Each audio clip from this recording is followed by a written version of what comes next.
Widow digging to plant a banana tree. But what she found in the ground changed her life. Margaret Thompson never imagined that a simple desire to plant a banana tree could turn her life completely upside down. After 3 years struggling to run alone, the small property she inherited from her husband, she had finally found the courage to do something she had always wanted. But when the shovel hit that solid object buried in the hard dirt of the backyard, everything changed. The metallic sound echoed strangely, different from an ordinary stone. Margaret stopped digging and wiped the sweat from her forehead with the back of her hand, dirty with soil. What could be in there? She murmured to herself, looking at the chickens pecking around, seemingly indifferent to her discovery. She dug more carefully now, using her hands to push the soil aside. Gradually, a rusty metal box began to appear. Her heart raced. Why would someone bury a box right there, in the middle of the yard where she fed the chickens every day? Margaret looked around to make sure she was alone. The property was in the rural area of Meadowbrook, in the countryside of Pennsylvania, far enough from the city that no one could see what she was doing. Only the bird song and the clucking of the chickens broke the afternoon silence.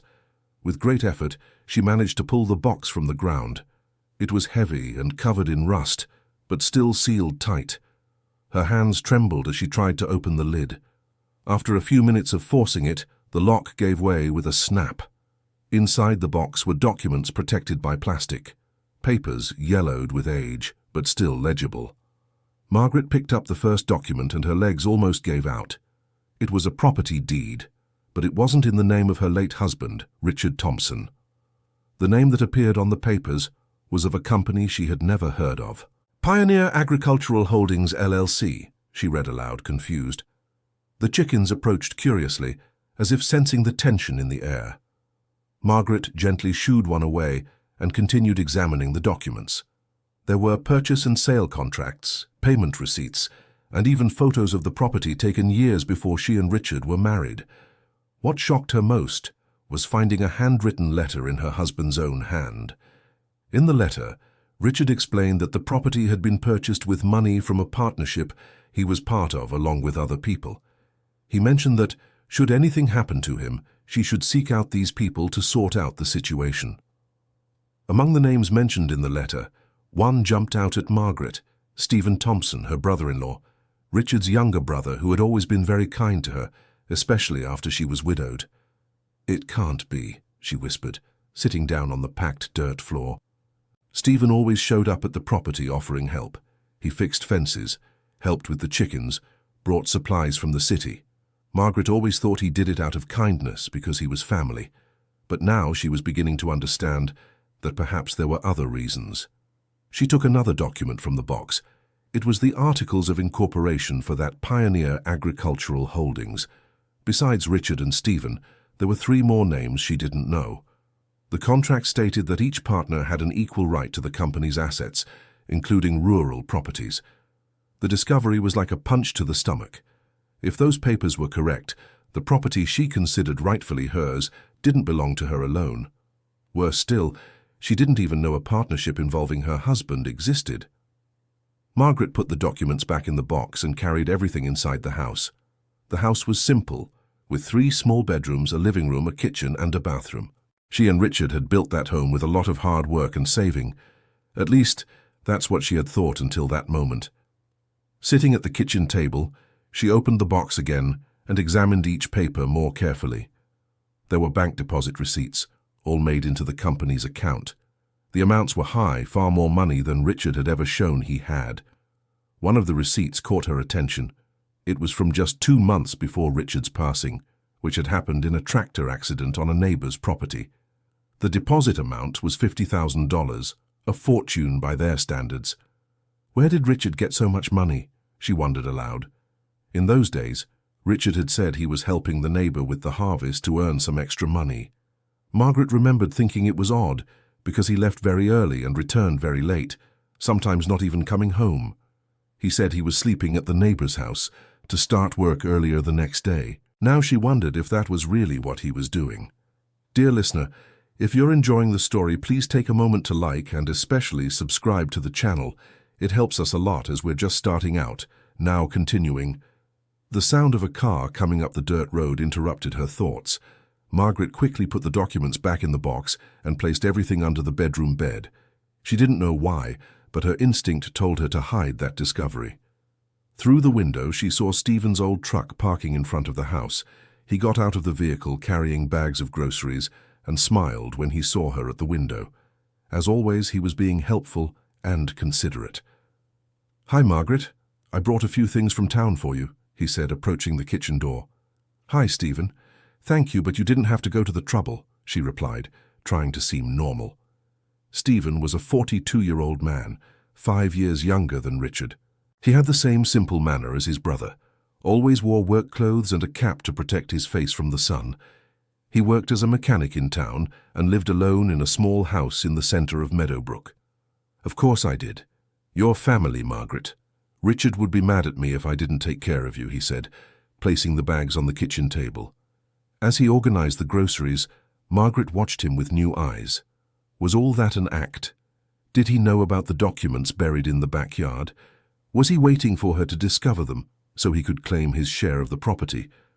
"Are you okay? You seem a bit down," Stephen commented, noticing her strange demeanor. "I'm fine, just a little tired.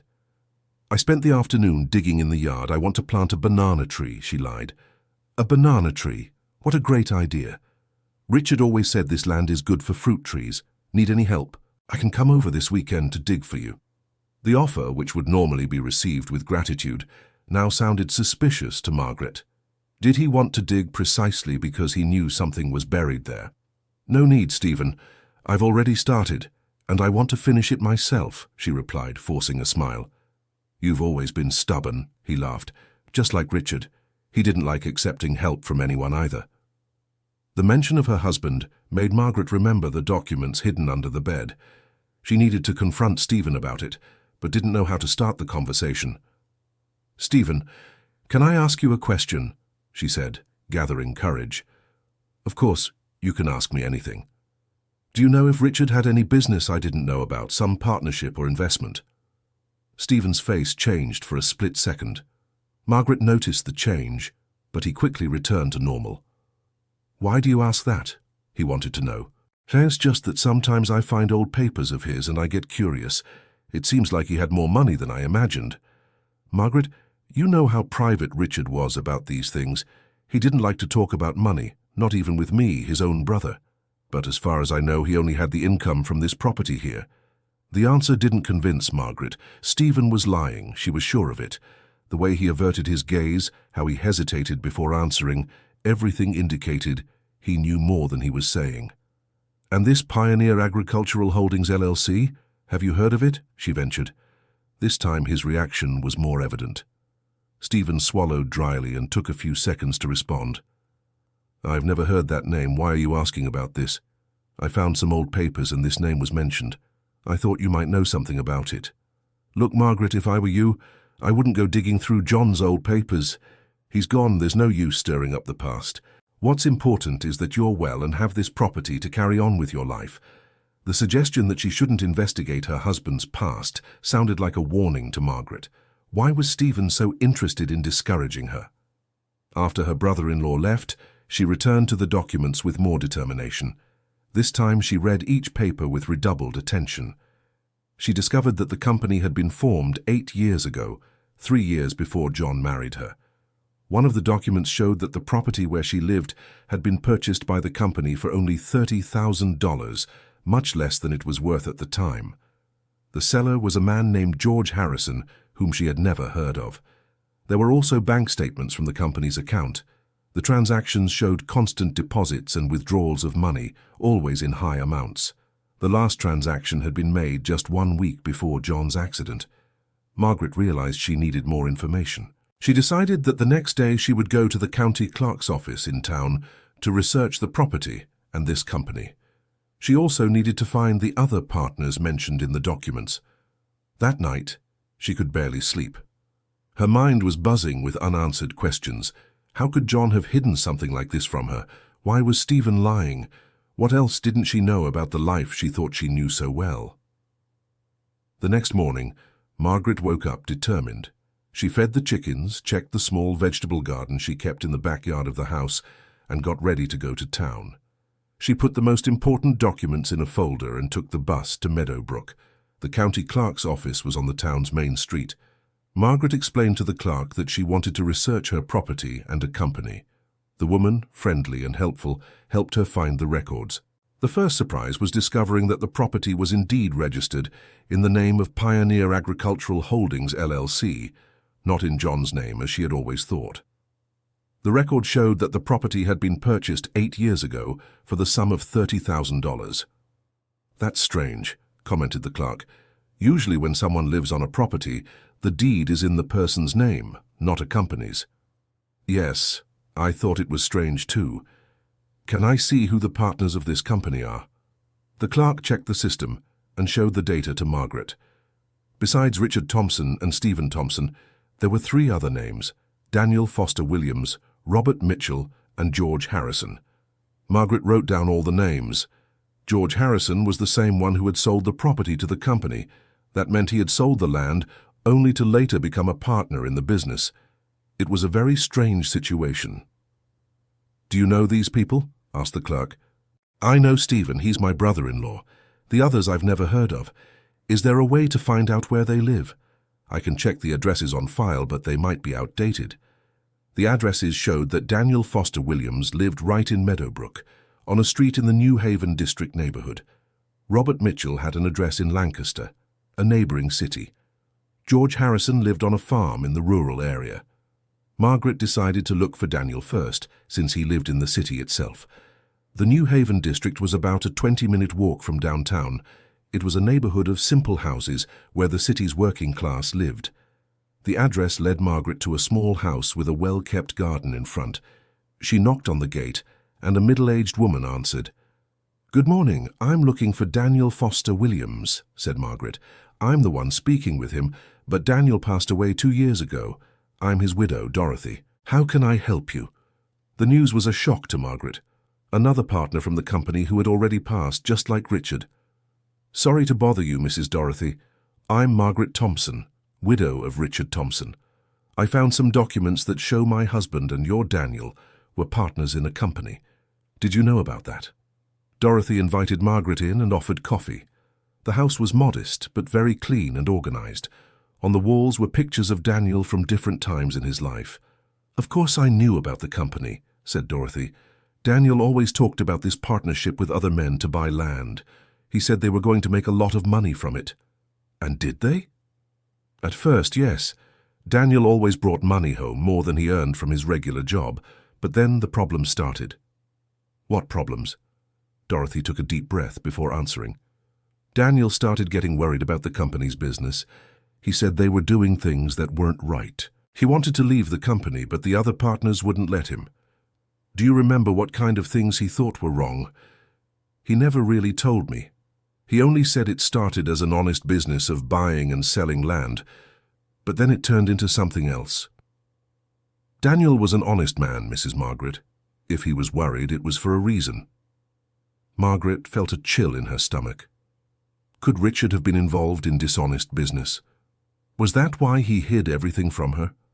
"Mrs. Dorothy, do you know if Daniel left any documents from the company?" "Yes, he did. After he passed, Stephen Thompson came here wanting to take everything. He said the papers belonged to the company and not to me. But I didn't hand them over. They've been stored away until today." Margaret's heart raced. Stephen had gone after Daniel's documents too. That proved he knew perfectly well about the whole situation. "Could you show me those documents?"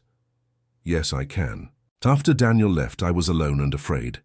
If you are Richard's widow, perhaps we can help each other understand what these men were doing." Dorothy brought a folder with several papers. There were contracts, bank statements, and even pictures of rural properties. Margaret realized that Pioneer Agricultural Holdings LLC was much larger than she had imagined. The documents showed the company had bought several properties in the region, always for very low prices. Later, the properties were sold for much higher amounts to companies from other states.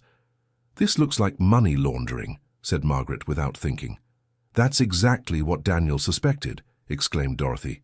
"He said they were using the rural properties to clean dirty money." The discovery was devastating for Margaret. Her husband, the man she loved and respected, was involved in illegal activities. How could she have lived 5 years married to him without suspecting anything? Among Daniel's documents, there were handwritten notes by him. In one of the notes, he wrote, "George is pushing to speed up the sales. Said there are people demanding the invested money back. I'm scared." "Mrs. Dorothy, do you know who this George is?" "George Harrison. He was kind of the boss of the group." Daniel said he was the one in charge of everything, deciding which properties to buy and who to sell them to. "And where can I find this George?" "He has a large farm near Greenfield, but be careful, Mrs. Margaret. From the documents you brought and the ones I have here, it seems these people don't mess around." Margaret copied George Harrison's address and said goodbye to Dorothy. The two agreed to stay in touch to exchange information about their discoveries. On the way back home, Margaret's mind was racing a mile a minute. If Daniel had passed away 2 years ago and Richard a year ago, only 3 living partners remained: Stephen, George, and Robert. And if they were all involved in money laundering, her situation was more dangerous than she had imagined. Arriving home, she found Stephen waiting on the porch. Her heart raced. Why was he there? Did he suspect she was investigating? "Hi, Margaret. I was waiting for you. I need to talk to you about something important," he said, with a serious expression she had never seen before. "Of course. Let's go inside," she replied, trying to hide her nervousness. In the kitchen, Stephen got straight to the point. "Margaret, were you asking questions about Richard at the county clerk's office today?" She was startled. How did he know where she had gone? "Yes, I was. Why do you want to know?" "Because I found out. Meadowbrook is a small town, news travels fast. I want to know why you're digging into this." Stephen's voice had changed. It was no longer the gentle, caring tone he always used. Now it sounded threatening. "Stephen, I found some documents showing that you and Richard were partners in a company. Why did you never tell me about this?" "Because it was none of your business," he replied coldly. The answer shocked Margaret. It was the first time Stephen had spoken to her that way. "What do you mean, none of my business? I was married to Richard, and from what I've discovered, this property isn't even mine. It belongs to your partnership." Stephen got up from his chair and started pacing the kitchen, clearly agitated. "Margaret, you don't understand the situation. This partnership was serious business, with a lot of money involved. Serious people who don't mess around." "What people? George Harrison?" The name made Stephen stop pacing and glare at her angrily. "Where did you hear that name?" "In the documents, Stephen. It's all written in black and white. You bought properties cheap and sold them high to shell companies. It was money laundering." "You don't know what you're talking about," he shouted. "Yes, I do. I spoke today with Daniel's widow. She showed me the documents her husband left. It's all explained there." Stephen turned pale when he heard she had spoken to Dorothy. "Margaret, you shouldn't have done that. Now you've complicated everything." "Complicated what, Stephen? You're going to explain to me properly what's going on here." He took a deep breath and sat down again. "All right. I'll tell you the truth, but first you have to promise you won't tell anyone." "I promise nothing. I want to know the truth about my husband." Stephen was silent for a few minutes, as if thinking about what to say. "Richard didn't want you to know because he wanted to protect you. If there were any problems with the partnership, you would be kept out of it." "What kind of problems?" "Margaret, the business started out honestly. George had contacts to buy land cheap and sell it to businessmen from Pennsylvania. At first, everything was legal, properly documented. And then the businessmen from Pennsylvania started asking us to do more complicated deals." "Complicated how?" "They sent us money to buy the land, but the money came from questionable sources." "Criminal money?" "I don't know exactly where it came from. We just bought the land and sold it to their companies. It was a service. We earned a commission." Margaret shook her head, incredulous. "Stephen, you were laundering money for criminals. How could you do such a thing?" "We needed the money, Margaret. You don't know how hard it was to make a living here before. Richard wanted to give you a better life, buy things, improve the house. And where is that money now? Because the house is still the same and I'm struggling to keep everything going." Stephen looked away. There were some problems in the months before Richard passed. Some deals went wrong and we took a loss. What losses? One of the companies in Pennsylvania was a front for an investigation. When they found out, we had to return the money in a hurry. Richard used almost all of his savings to cover the partnership's share. The revelations were leaving Margaret stunned. Her husband had spent their savings to cover illegal dealings without telling her anything. And now? What happens to me? That's why I didn't want you to know anything. As long as you didn't know, you were out of any trouble. But now that you've found out and went after Dorothy, George will find out. And what does that mean? Stephen turned serious again. It means he'll want to talk to you. And George is not a person you want to talk to, Margaret. Fear took hold of her. She suddenly realized she had gotten herself into a very dangerous situation. What do I do now, Stephen? You have two options. Either pretend you didn't find out anything and stay quiet, or sell your share of the property to the partnership and leave here. My share? But you said the property belongs to the partnership.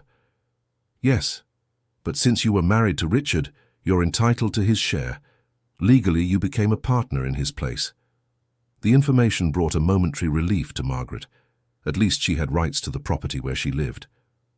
And how much is my share worth? I can offer $50,000 for it. The offer sounded low to Margaret. The property alone was worth more than that on the market. $50,000 for a property worth at least $200,000? Margaret, you're forgetting that the property comes with complications. The partnership has debts, has obligations. $50,000 is a good offer considering the circumstances. She realized Stephen was trying to buy her out cheap, taking advantage of the fear she was feeling. I need to think. Don't take too long to decide. Like I said, George will find out you're poking into this, and he doesn't like complications. After Stephen left, Margaret locked herself in the house and tried to organize her thoughts. Her life had been turned upside down in just 2 days. She had discovered her husband was a criminal, that the property wasn't hers, and that she was involved in a dangerous situation. But one thing was clear. She wasn't going to accept Stephen's ridiculous offer, nor was she going to run away scared. She decided she needed to understand the whole situation better before making any decision. The next morning she called Dorothy and arranged to meet again. This time, they would go together to look for Robert Mitchell, the other partner who was still alive. Robert Mitchell's address was in Lancaster, at a transport company called Mitchell & Sons Logistics. Margaret and Dorothy took the bus to the neighboring town and went to the location. The company was in a large warehouse in the industrial zone. There were several trucks parked in the yard and intense movement of employees. They asked for Robert Mitchell at the reception. Mr. Robert is in the office, but he's busy in a meeting. Do you have an appointment? Asked the receptionist. No, but it's about an urgent matter regarding Pioneer Agricultural Holdings LLC, said Margaret. The mention of the partnership made the receptionist change her attitude immediately. Oh, you're from Mr. Robert's partnership. You can wait over there and I'll let him know. Within a few minutes, a man of about 50 appeared. He was tall, strong, with an unfriendly face. He wore expensive clothes and had several gold rings on his fingers. Are you from the Holdings? I don't know you, he said suspiciously. I'm Margaret Thompson, widow of Richard. This is Dorothy, widow of Daniel. Robert Mitchell's expression changed completely. From suspicious, he began to look worried. The two of you together? That's not a good sign. Let's talk in my office. Robert's office was luxurious, with expensive furniture and elaborate decor, very different from the simple life Margaret led. What do you want? He asked, getting straight to the point. We want to understand what's happening with the Holdings, Margaret replied. Why only now are you coming after this? It's been a year since Richard passed, and 2 since Daniel left. Because I only just found out the Holdings existed, explained Margaret. Robert shook his head as if he were displeased with the situation. Richard always said you didn't know anything.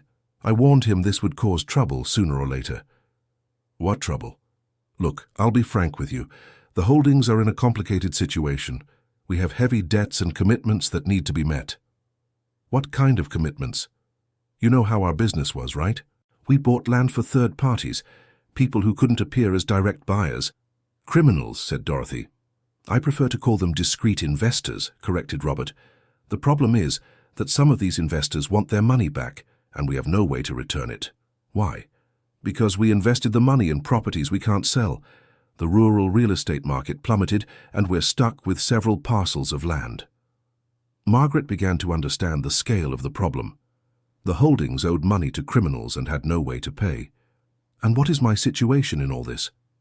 As Richard's widow, you inherited his share in the holdings. That includes rights to the properties, but also the debts.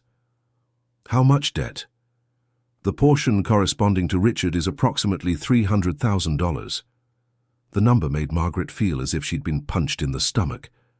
$300,000. She didn't even have $10,000 in her bank account. How am I going to pay a debt like that? You have a few options.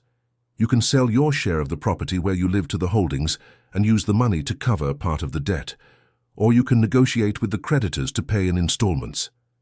And if I don't want to do any of that? Robert became serious. Then you're going to have serious problems with serious people, and I can't guarantee your safety. The threat, though veiled, was clear. Margaret felt her blood run cold. Who are these creditors? People you don't want to meet, Margaret. That's why the best option is to sell your share of the property and get out of this situation. For how much would you buy my share? I can offer $100,000. It's a fair offer considering the circumstances. Robert's offer was double what Stephen had offered, but still very low for a property worth at least $200,000. I need to think. Don't take too long, the creditors are getting impatient. It's been over a year since Richard passed and they want a resolution. Back in Meadowbrook, Margaret and Dorothy talked about everything they had discovered. The situation was worse than they had imagined. It wasn't just a questionable business, but a heavy debt to criminals. What are you going to do? Asked Dorothy. I don't know yet, but one thing is certain. I'm not going to hand over my house for free to these men. Be careful, Margaret. From what Robert said, these people don't play around. I know, but I also can't just run away. That property is all I have in life. That night, Margaret barely slept, thinking about the situation. The next morning, she decided she needed to speak with George Harrison, the leader of the partnership. She wanted to hear his version of the story before making any decision. The address of George's farm was about an hour's drive from Margaret's property. She took the bus going to Greenfield and got off at the stop nearest the farm. From there, she had to walk almost 2 kilometers down a dirt road. The farm was impressive. A large manor house surrounded by vast pastures with quality cattle. There were several employees working and modern agricultural machinery. It was obvious George had a lot of money. At the entrance to the property, an employee stopped her. Do you have an appointment with the boss? No, but I need to speak with him about Pioneer Agricultural Holdings, LLC. The employee said something over the radio and then pointed the way to the house. You may go. He's waiting on the porch. George Harrison was a man of about 60, with graying hair and an imposing stature. He wore expensive-looking farmer's clothes. He had the appearance of someone used to giving orders and being obeyed. So, you're Richard Thompson's widow, he said, without getting up from his porch chair. Yes, sir. I came here because I discovered my late husband was a partner in a company of yours, and I want to understand the situation. Have a seat, he indicated a chair. Let's talk calmly. A maid appeared offering coffee, which Margaret accepted. George watched her carefully, as if assessing what kind of person she was. First thing you need to understand, Margaret, your husband was a man of his word. When he made a commitment, he kept it. That's why I always respected him. Thank you for saying that. But he made a serious mistake before he passed. He used partnership money to cover some personal problems without telling the other partners. What personal problems? It seems he owed money to some people over in Meadowbrook and used partnership funds to pay them. This was new information for Margaret. Richard owed money to someone in town? Who were these people? That I don't know. The important thing is he took $150,000 from the partnership account without authorization. That left us in a complicated situation. Complicated how? George took a sip of his coffee before answering. Margaret, I'll be direct with you. Our partnership provided services for people who do, let's say, unconventional business. These people entrusted money to us to invest in land. When Richard took that money, it left the partnership without the funds to honor our commitments. And now these people want their money back? Exactly. And since Richard has passed, the debt has transferred to you as his legal heir. Margaret felt her stomach turn. Every new conversation brought worse revelations. How much exactly do I owe? Richard's share of the total debt is $200,000. The amount was different from what Robert had said. Each partner gave different information. Robert Mitchell told me it was $300,000. Robert is including interest and adjustments. I'm talking about the principal amount, but if it takes too long to resolve, it will indeed reach $300,000. And how do you expect me to pay that? I don't have that kind of money. You have the property where you live. It's worth about $200,000 on the market. If you sell it to the partnership, it settles the debt, and you'll even have a little money left to restart your life somewhere else. You want to take my home from me? It's not like that, Margaret. It's a business negotiation. You sell your share, we use the money to settle the partnership's debts, and everyone is at peace. And if I don't want to sell? George turned serious, with an expression that made Margaret feel afraid. Then you'll have to deal directly with the creditors, and I can guarantee they won't be as polite as I'm being. The threat was clear now. Sell the property or face the consequences with criminals. I need time to think. You have 1 week. After that, I can't hold off the creditors anymore. They'll want to speak with you in person. On the way back home, Margaret tried to process everything she had discovered. In less than a week, her life had turned into a nightmare. She found out her husband was a criminal, that he owed a fortune to gangsters, and that she could lose her home. Arriving at the property, she found the chickens agitated and the garden fence knocked down. Someone had been there during her absence. On the kitchen floor there was a note. "You have 6 days. Don't complicate things." The message terrified her. The criminals knew where she lived and were watching her every move. Margaret locked all the doors and windows, even though it was daytime. She tried to call Stephen, but he didn't answer the phone. She called Dorothy, who came immediately to keep her company. "They were here while I was out," Margaret told her, showing the note. "My God, you need to get out of here, Margaret. These people don't play around." "Go where?" "This house is all I have. If I sell it for $200,000 and pay the debt, there will be almost nothing left for me to start over. Better to have a little money than to lose your life." "I can't accept that, Dorothy. I worked my whole life to have this house. Richard may have done wrong things, but I did nothing. Why do I have to pay for his mistakes?" The two women spent the afternoon discussing possible solutions. Dorothy suggested that Margaret go to the police, but she was afraid of making things even more complicated by involving the authorities. "What if the police find out I knew about the company's dealings? They might think I was an accomplice," argued Margaret. "But you didn't know anything. How can I prove that? I was married to Richard. I lived on a property bought with crime money. In their eyes, it's impossible that I knew nothing." The fear of being considered an accomplice kept her from seeking official help. She felt completely alone in the situation. That night, Margaret hardly slept.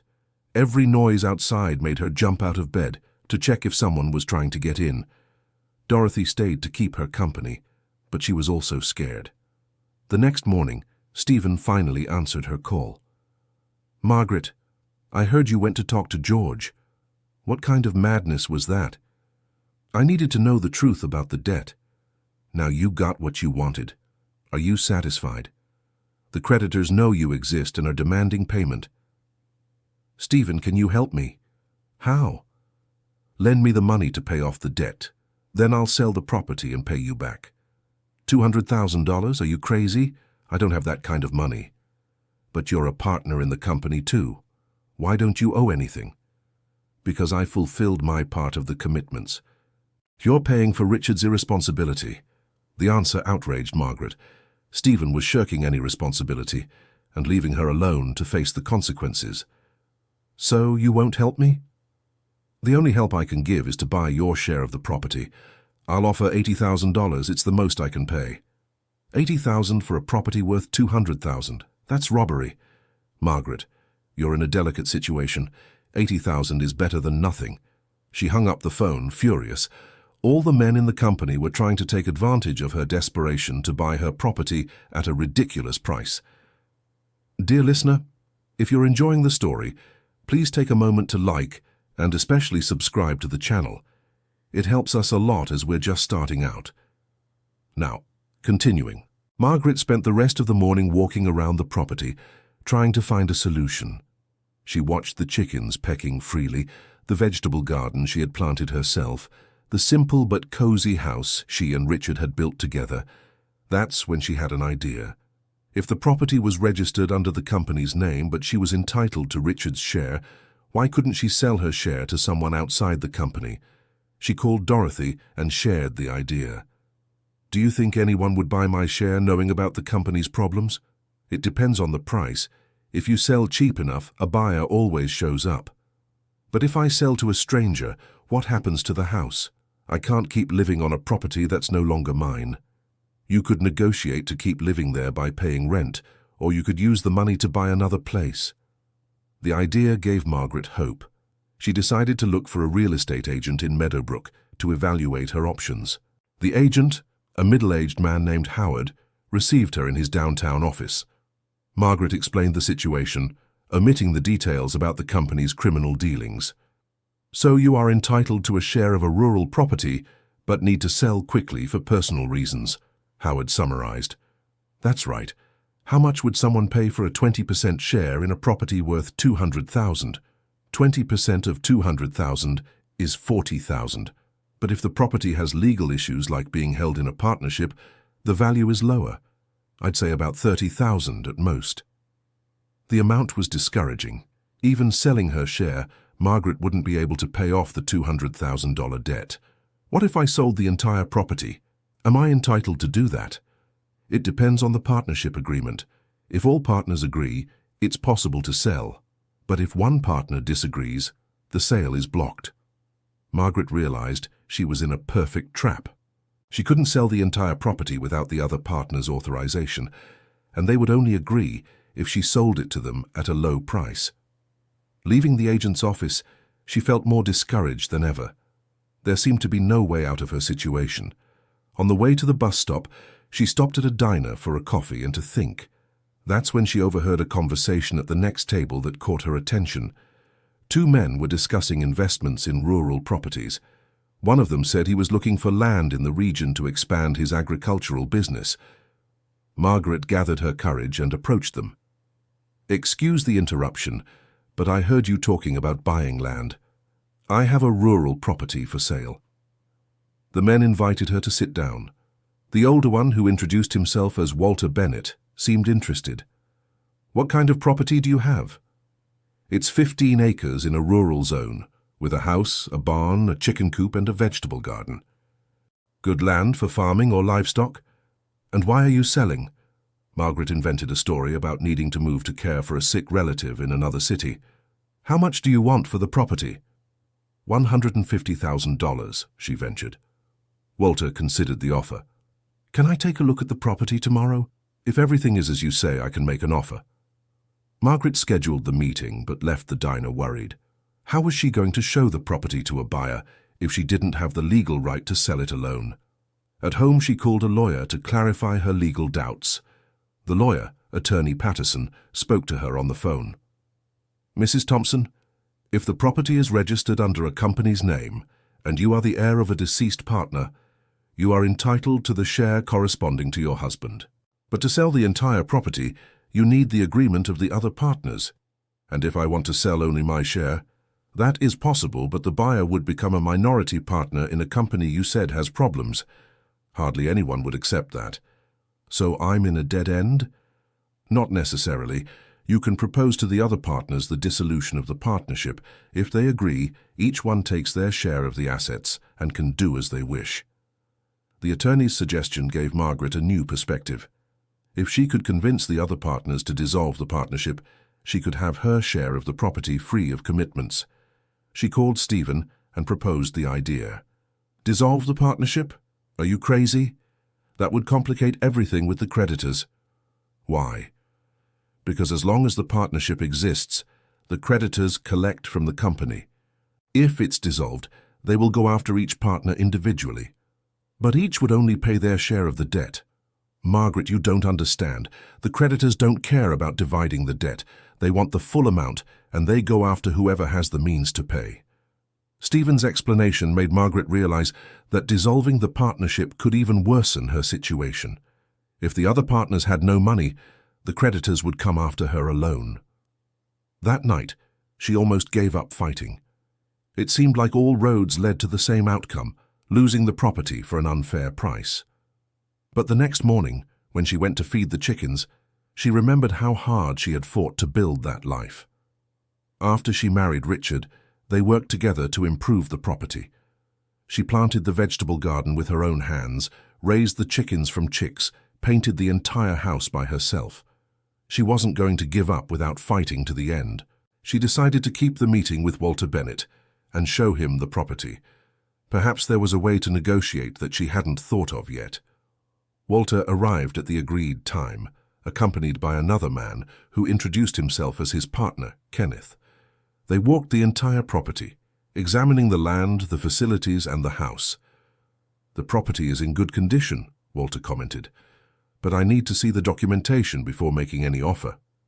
Margaret showed the documents she had, omitting the parts that revealed the partnership's criminal dealings. "I see the property is registered in the name of a partnership. Do you have power of attorney from the other partners to sell?" "Actually, I am a partner too. I inherited my husband's share when he passed away." "I see. And do the other partners agree to the sale?" Margaret hesitated before answering. "I haven't spoken to all of them about it yet." Kenneth and Walter exchanged glances. "Mrs. Thompson, we are interested in the property, but we can only do business if everything is in order with the documentation. We don't want legal problems later." "Of course, I understand perfectly. I'll make an offer. We pay $120,000 for the property, but we only close the deal if you get authorization from all the partners of the partnership." The offer was tempting, but Margaret knew getting authorization from the other partners would be nearly impossible, since they all wanted to buy the property for themselves. "I need a few days to speak with the other partners." "No problem. We are in a hurry to invest, so you can contact us when everything is settled." After they left, Margaret kept thinking of a way to get the partners' authorization. That's when she had a risky idea, but one that might work. What if she offered the other partners a share of the sale money in exchange for authorization? If she could sell for $120,000, she could offer $40,000 to be divided among Stephen, Robert, and George. That would leave $80,000 for her, which she could use to negotiate with the creditors. First, she called Stephen. "Stephen, I have a proposal for you. I found a buyer who will pay $120,000 for the property. If you authorize the sale, I'll give you $10,000 from the sale." $10,000? That's very little, Margaret. It's easy money for you. You don't need to do anything, just sign an authorization. "Let me think about it and I'll get back to you." Then she called Robert and made the same proposal. He also asked for time to think. The hardest call was to George. When she explained the proposal, he laughed on the other end of the line. "Margaret, you're trying to pull one over on me. $120,000 isn't even half of what the property is worth. But it's what the buyer offered. Then you're dealing with the wrong buyer. I can pay $150,000 for the property. But I don't want to sell to you. I want to sell to someone outside the partnership." "And why don't you want to sell to me?" Margaret didn't know how to explain without sounding offensive. "Because I don't trust you." She ended up telling the truth. George was silent for a few seconds. "Margaret, you're playing with fire. Accept my offer of $150,000 and everyone is satisfied." "And the $200,000 debt?" "We can negotiate. You pay $150,000 of the debt and we'll forgive the rest." The proposal was better than the previous ones, but Margaret remained suspicious. "I need to think." "You have until Thursday. After that, the offer is off the table and you'll have to deal directly with the creditors." Margaret hung up the phone more confused than ever. She had two offers: sell for $120,000 to Walter or for $150,000 to George. With Walter, she would be free from the partnership's obligations, but with less money. With George, she would get more, but would remain tied to the dirty business. On Wednesday, Stephen and Robert called saying they would accept $10,000 each to authorize the sale to Walter. All that remained was to get George's authorization, which she knew would be impossible. That's when she had another idea. What if she lied to Walter, saying she had gotten all the authorizations?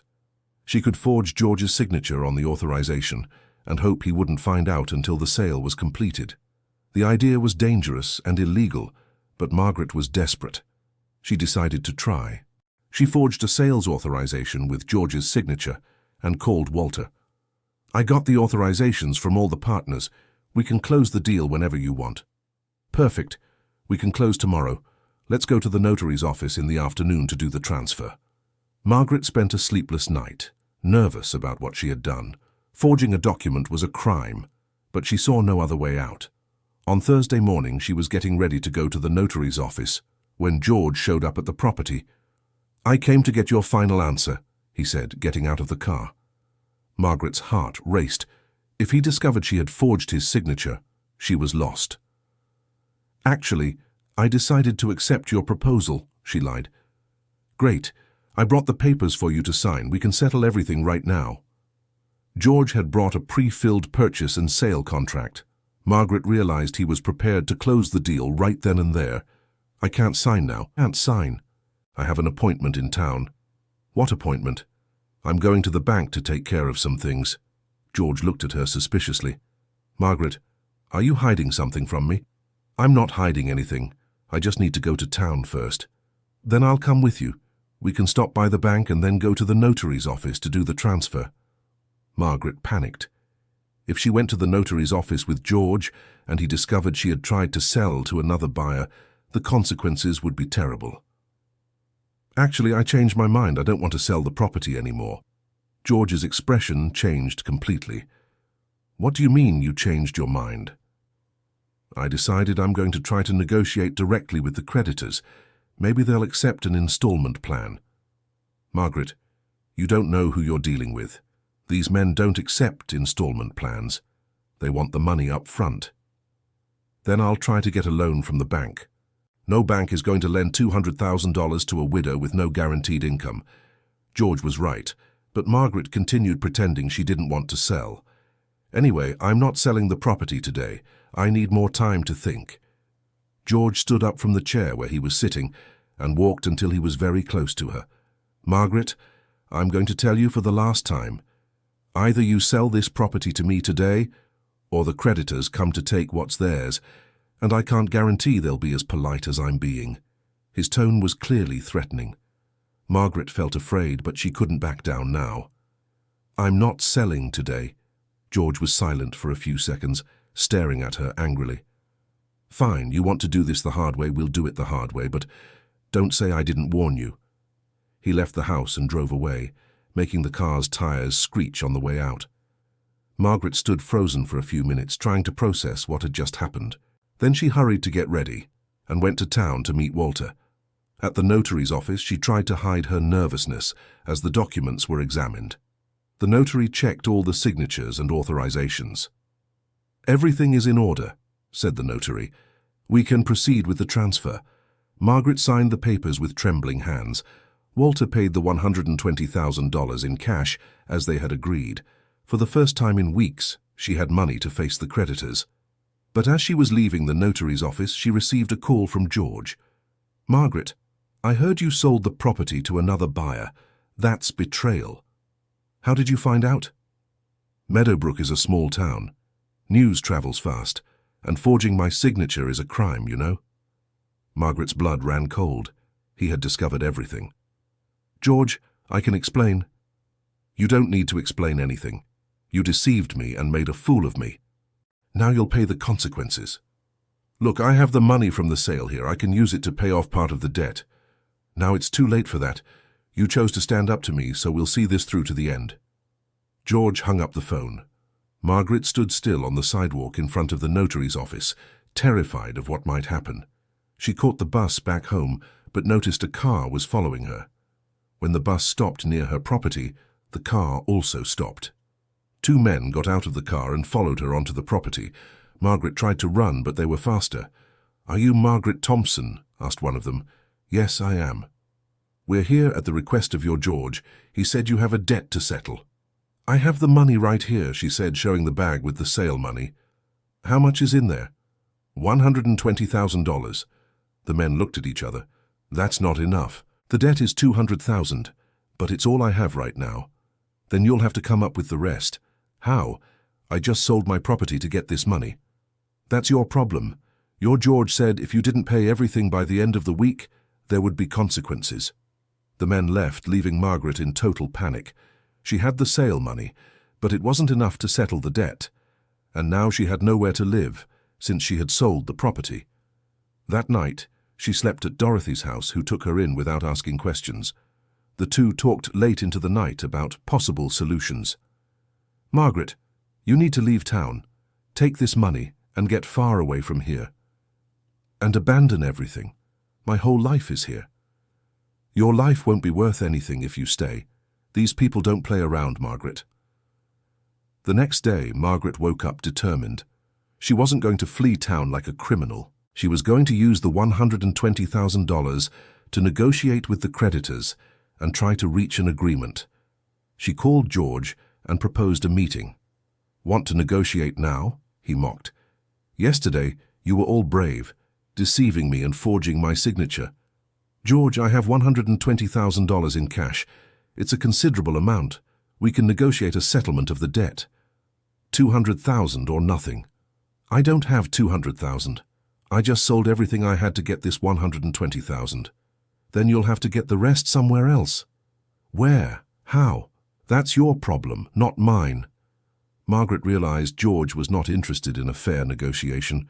He wanted to humiliate her and squeeze every last penny from her. That's when she had a desperate idea. What if she offered the $120,000 directly to the creditors without going through George? Perhaps they would accept a lower amount if they received it in cash. "George, I want to speak directly with the creditors. Can you arrange a meeting?" "Are you sure about this?" "They are not easy people to deal with." "I'm sure." "All right. Tomorrow at 2 in the afternoon at the farm. But I warned you they won't have patience for stalling." Margaret spent a nervous night, knowing that the next day she would face real criminals. But she saw no other alternative. The next morning she dressed in her best clothes and took the money. Dorothy begged her not to go, but Margaret was determined. At George's farm she found 3 men she didn't know. They were tough-looking types, unfriendly faces. George made the introductions using only first names: Frank, Howard, and Dennis. "So you're the widow who's causing trouble settling her husband's debts," said Frank, who seemed to be the leader. "I'm not causing trouble. I brought $120,000 here to settle the debt. The debt is $200,000. "I know, but it's all I could raise. I sold my house to get this money." Frank talked with the other 2 in low voices for a few minutes. Then he turned back to Margaret. "We'll make a deal. You pay this $120,000 now and commit to paying an additional $10,000 per month for 8 months. That way you settle the $200,000 in less than a year." $10,000 a month? How am I going to get $10,000 a month when I don't even have a place to live? "That's your problem. The offer is made. Do you accept or not?" Margaret quickly calculated. $10,000 a month for 8 months meant another $80,000, totaling $200,000. The amount was correct, but she had no idea how she would get $10,000 a month. "And if I can't pay 1 month?" "Then you'll have serious problems with us." The threat was clear. Margaret realized she had no choice. "I accept." She handed the $120,000 to Frank and signed a paper committing to pay the monthly installments. It was a verbal agreement with no legal validity, but she knew these men didn't need paper to collect debts. Leaving the farm, Margaret felt relieved to have reached an agreement, but at the same time terrified by the commitment she had made. How was she going to get $10,000 a month without a house, without a job, and without any guaranteed source of income? First, she needed to figure out where to live. With the money from the sale already given to the creditors, she had no resources to buy another property. Dorothy offered for her to stay at her house temporarily, but Margaret knew she couldn't abuse her friend's hospitality. She decided to look for a job in the city. At 52 years old, and with only an elementary school education, her options were limited. She spent a week going door to door, but couldn't find anything that paid more than minimum wage. That's when she remembered a skill she had: sewing. Before marrying Richard, She worked as a seamstress and was very good at what she did. Perhaps she could resume that activity to generate income. Margaret used her last savings to buy a used sewing machine and some fabrics. She set everything up in the guest room of Dorothy's house and began offering sewing services around the neighborhood. In the first month, she managed an income of only $2,000. It was far from the $10,000 she needed to pay her creditors. When they showed up to collect, she explained the situation. "I only got $2,000 this month. That's all I could earn from sewing." "$2,000? Are you kidding us?" said Frank, irritated. "I'm not kidding, it's the truth. A seamstress doesn't make much money." "Then you'll have to find another source of income, because $2,000 a month doesn't even cover the interest on the debt." "What interest? We didn't mention interest in the agreement." "When you don't pay the agreed amount, there is interest, 2% per month on the overdue amount." Margaret realized she was in a trap. If she couldn't pay the $10,000 monthly, the debt would only grow with interest. "Give me 1 more month. I'll try to get more clients." "All right, 1 more month. But if you don't bring at least $5,000, then things will get complicated for you." In the second month, Margaret worked like crazy. She sewed from morning to night, accepted any job that came up even if it paid little. She managed an income of $4,000. When she went to deliver the money, Frank was not satisfied. $4,000 is still far from the $10,000 you owe. "But it's better than last month. With more time, I'll be able to increase it even more." Time is what you don't have. It's already 2 months overdue. The debt is now at $84,000 because of the interest. $84,000. How did it reach that amount? $8,000 overdue from the first month, plus $6,000 overdue from the second month, plus the interest. Do the math. Margaret realized she was in an impossible situation. The longer she went without being able to pay the $10,000 monthly, the bigger the debt became. It was then that Dorothy suggested a risky idea. "Margaret, what if you reported these people to the police? They're charging abusive interest and making threats." "Dorothy, if I report them, I'll have to explain how the debt came about. Then the police will discover the society's criminal dealings, and I could be considered an accomplice." "But you didn't know anything." "How can I prove that? Besides, if I report them and they can't convict me, they'll be furious with me. Then my situation really becomes dangerous." Margaret decided to try 1 more month earning money honestly. She expanded her sewing services, started selling sweets and savory snacks too, worked on everything that came her way. In the 3rd month, she managed to save up $6,000. It was her best mark so far, but it was still far from the necessary $10,000. This time, when Frank showed up to collect, he didn't come alone. He brought 2 men Margaret didn't know. "$6,000? You're mocking us, Margaret." "I'm not mocking. I worked day and night to get this money. It's not enough. You've been paying less than you owe for 3 months. The debt is now at $90,000. $90,000? But that's impossible. Possible or impossible, it's what you owe. And it's time for you to understand we're not playing around." Frank signaled to one of the men, who broke a window in Dorothy's house with a punch. "Next time it won't be just a window," threatened Frank. After they left, Margaret broke down in tears. Dorothy tried to comfort her, but the situation was becoming unsustainable. "They're going to hurt you, Margaret. Or worse, they'll hurt me for helping you." "What do I do, Dorothy? I'm working as hard as I can and it's not enough. You need to leave town, it's the only solution." "And go where? Do what? I don't know anyone outside of here. It's better to start over alone somewhere else than to risk your life here." That night, Margaret almost decided to run away from town. But the next morning, she received an unexpected visit. Walter, the man who had bought her property. "Mrs. Thompson, I heard you're going through some difficulties." "Unfortunately, that's true. I came to make a proposal. I need someone to take care of the property I bought from you. Someone who knows the land, the animals, the plants. I'll pay $2,500 a month, plus room and board." The offer was like a gift from heaven for Margaret. $2,500 wasn't the $10,000 she needed, but it was much better than the $1,000 and change she was managing with sewing. "I accept the proposal," she said immediately. "Great. You can start on Monday. And there's one more thing. My partner Kenneth needs someone to cook at his company. It pays another $1,000 a month. If you'd like, you can do both jobs. With both jobs, Margaret could make $3,500 a month. It was still far from $10,000, but it was a start. I accept both jobs.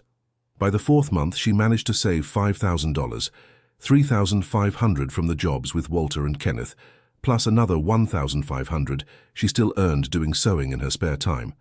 Frank didn't like it, but he accepted the $5,000. It's getting better, but it's still not enough.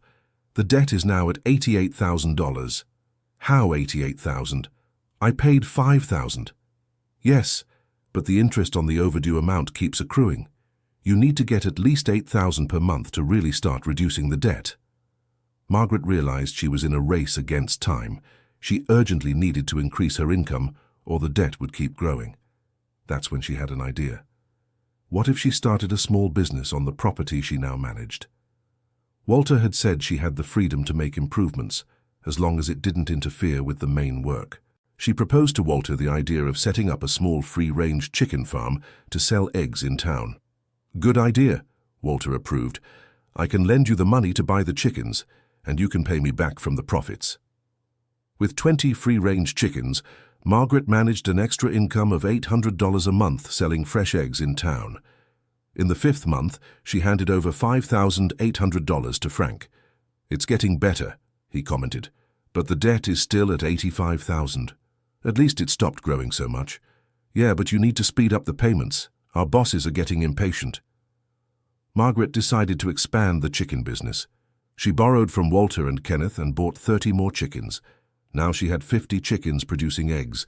She also started selling the older chickens for slaughter and the chicks that were born. In no time, she was earning $2,000 a month just from the chickens, on top of the $3,500 from her main jobs. In the sixth month, she managed to deliver $7,000. Now we're talking, said Frank, satisfied. If you keep this up, you'll be able to pay off the debt. How much do I still owe? $79,000. Finally, the debt was decreasing significantly. Margaret felt encouraged and decided to expand the business even further. Dear listener, if you're enjoying the story, please take a moment to like and especially subscribe to the channel. It really helps us who are just starting out. Now continuing, she talked with other producers in the region and discovered there was demand for organically raised free-range chickens. She decided to invest in that market. With another loan from Walter, she set up a larger structure for raising chickens. She started with 100 chicks and planned to sell the adult chickens at a premium price. The business worked. Within 2 months, she was earning $3,000 monthly just from selling chickens, on top of the $2,000 from eggs and the $3,500 from her main jobs. In the 8th month, Margaret managed to deliver $9,000 to Frank. Perfect, he said. If you keep this up, in less than a year, you'll pay off everything. How much do I still owe? $68,000. Margaret was proud of herself. She had turned a desperate situation into a thriving business. More importantly, she had discovered she was capable of much more than she ever imagined. In the 9th month, she managed to get the full $10,000 for the first time. Congratulations, said Frank. Now the debt is at $58,000. If you keep paying $10,000 a month in 6 months, you'll be free. The prospect of freedom gave Margaret even more energy. She expanded the business again, this time investing in dairy goats. She discovered there was a market for artisanal goat cheese in the region.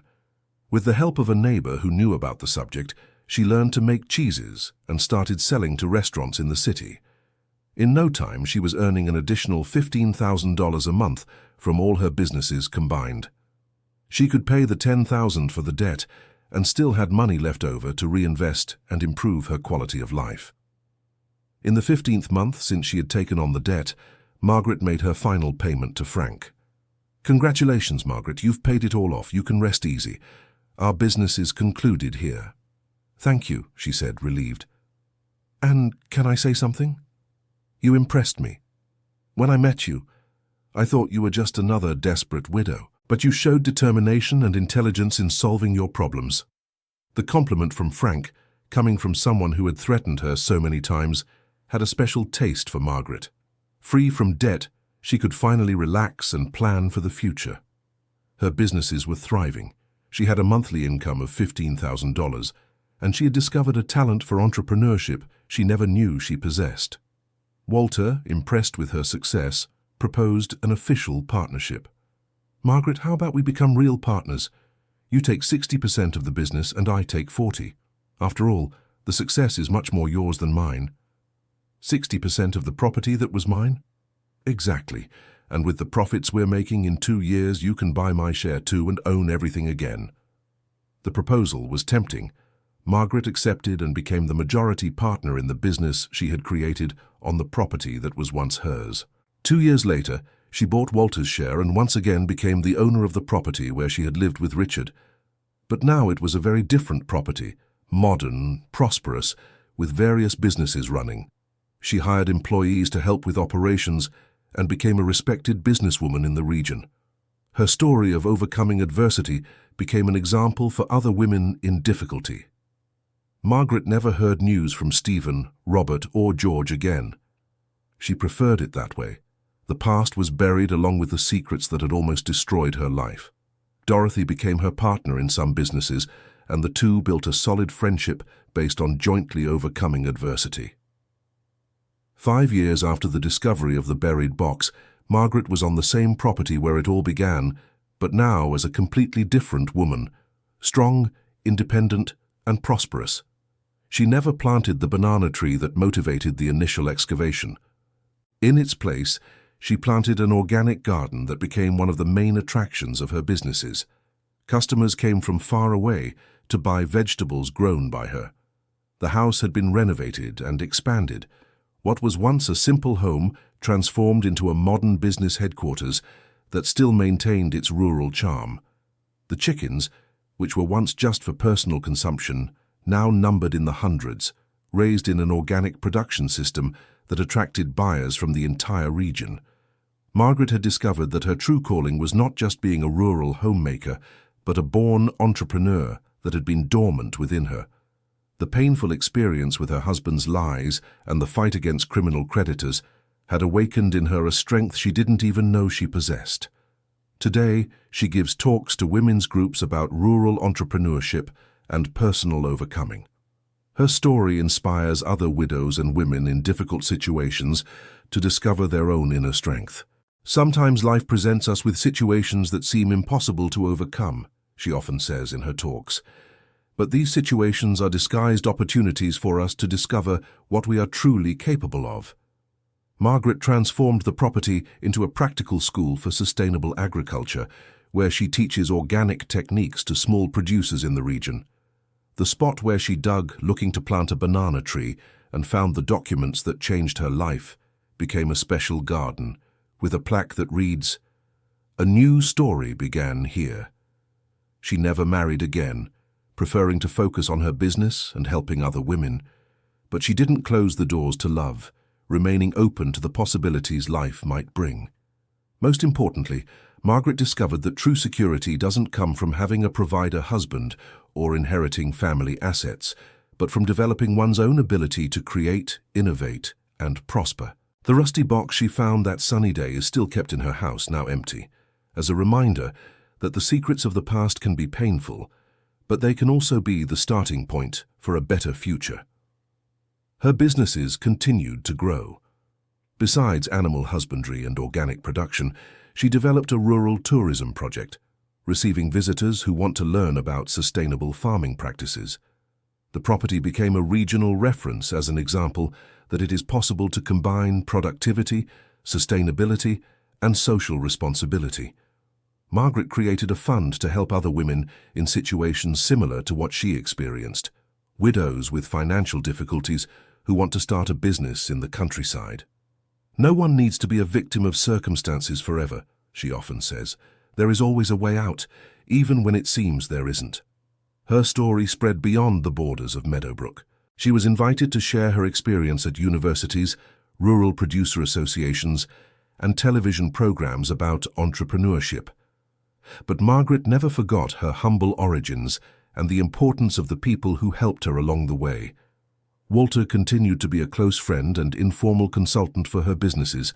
Kenneth, who had hired her to cook at his company, became an official supplier of her products, buying eggs, chickens and cheeses to serve to the employees. The support network she built during the difficult times transformed into a solid and mutually beneficial business network. 10 years after the initial discovery, Margaret looked out the window of her office and saw a completely transformed landscape. Where there was once only bare earth and a few free-range chickens, there were now organized sheds, a greenhouse for seedlings, a rural tourism area, and even a small restaurant that served regional dishes made with products from the property.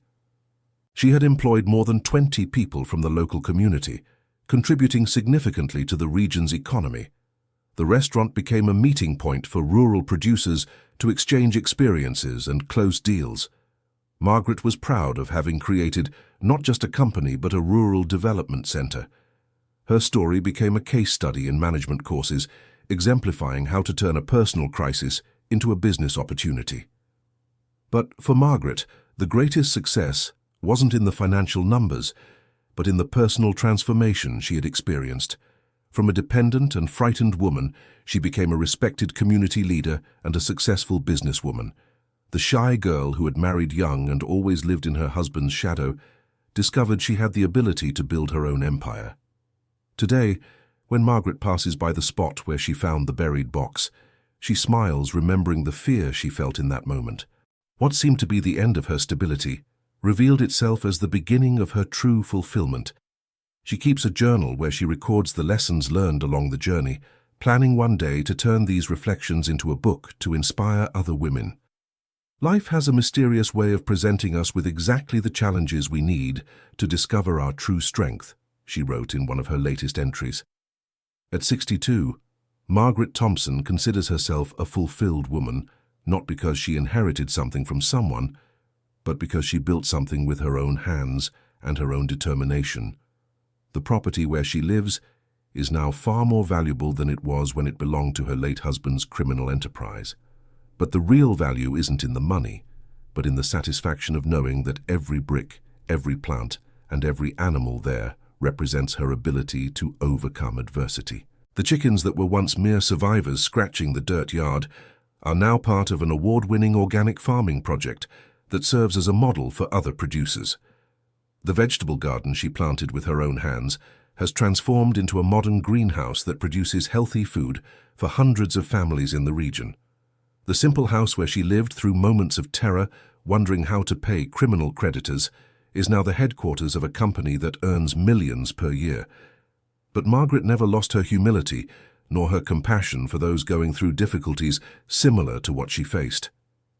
Every week, she sets aside time to talk with women seeking help, offering not only advice, but concrete opportunities for work and training. Her most ambitious social project is a cooperative of women farmers that she helped create and fund, allowing other widows and women in hardship to access markets and technology. The cooperative already brings together over 100 women from various towns in the region, all producing organic food under technical guidance with guaranteed sales. For Margaret, seeing other women discover their own strength and independence is more rewarding than any financial profit. She often says that true wealth isn't in what we accumulate, but in what we manage to awaken of the best in other people. Her story of overcoming has become a legend in the region. Children at the local school study her in entrepreneurship and citizenship classes.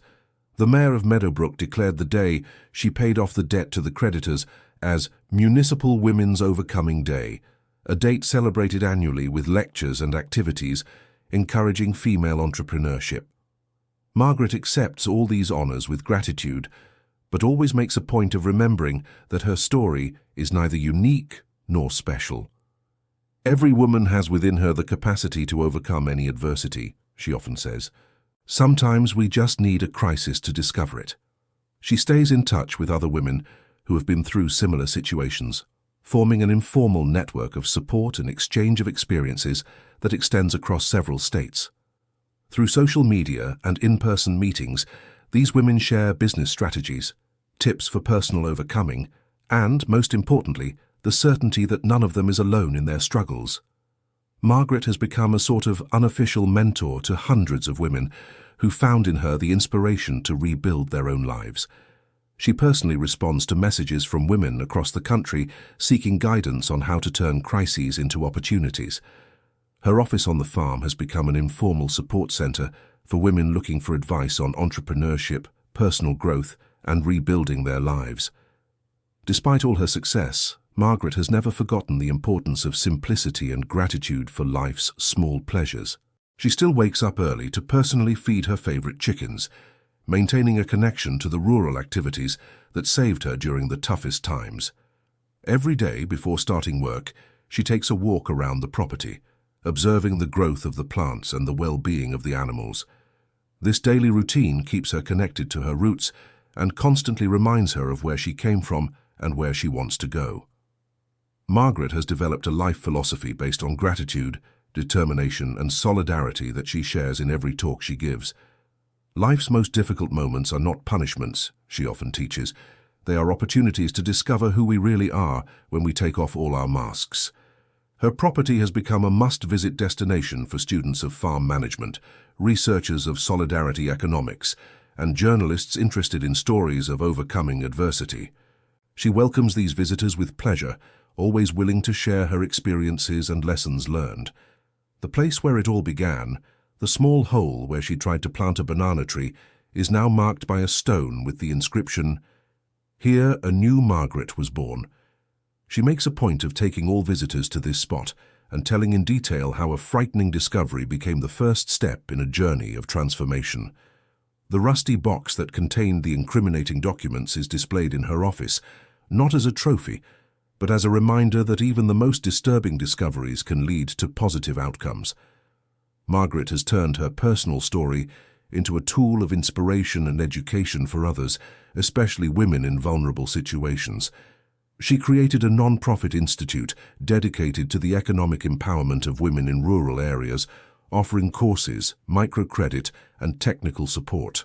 The institute has already helped more than 1,000 women start their own rural businesses, creating a network of female entrepreneurs who support each other. For Margaret, seeing each of these women achieve their financial and personal independence is the greatest reward she could receive. She continues to expand her businesses, not out of unchecked ambition, but because each expansion means more jobs for the community and more resources for her social projects. Recently, she launched a line of processed products, jams, preserves, and dairy items, that carries the farm's name to supermarkets throughout the region. Profits from these new ventures are partially allocated to an emergency fund that helps women in critical situations similar to what she experienced. Margaret learned that true wealth lies in the ability to generate opportunities for others, not just for oneself. Her example has motivated other women in the region to organize themselves into cooperatives, associations, and mutual support groups, creating a social transformation that goes far beyond her individual story. The region where she lives today is recognized as a model of sustainable rural development led by women, attracting investments and government projects. Margaret is proud to have contributed to this transformation, but she always emphasizes that the credit is collective, the result of the joint work of many determined women. She plans to expand her activities to other municipalities, taking her methodology of rural women's empowerment to regions that have not yet benefited. Her dream is to create a national network of rural women entrepreneurs, all connected by values of sustainability, solidarity, and overcoming adversity.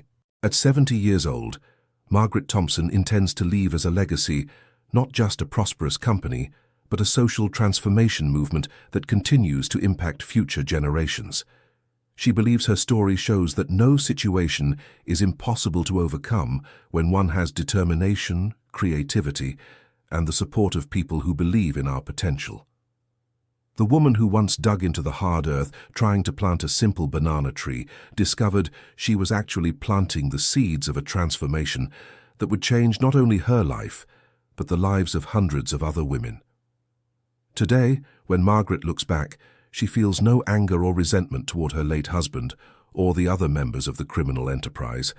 She understands that unknowingly, they were instruments for her to discover her true calling and life purpose. The pain of betrayal and fear turned into fuel for a journey of personal growth and social impact she never imagined she could achieve. Margaret Thompson proved it is possible to turn the worst moments in life into opportunities for growth, overcoming, and contribution to the world. Her story continues to be written every day, with every woman she helps, every project she develops, and every grateful smile she receives from those who found in her the inspiration to rebuild their own lives. The property where it all began is now a symbol that the future can be completely different from the past, as long as we have the courage to dig deep into our own determination and plant the right seeds in the fertile soil of our capacity to overcome. End of story. And now, tell us your opinion on this incredible journey of overcoming. Do you believe Margaret made the right decisions by facing the creditors instead of fleeing? Do you know any similar stories of women who turned crises into opportunities? Share with us in the comments your sincere reflections on this story of determination and rebirth. Leave your like if this narrative inspired you, and subscribe to the channel so you don't miss other moving stories of overcoming.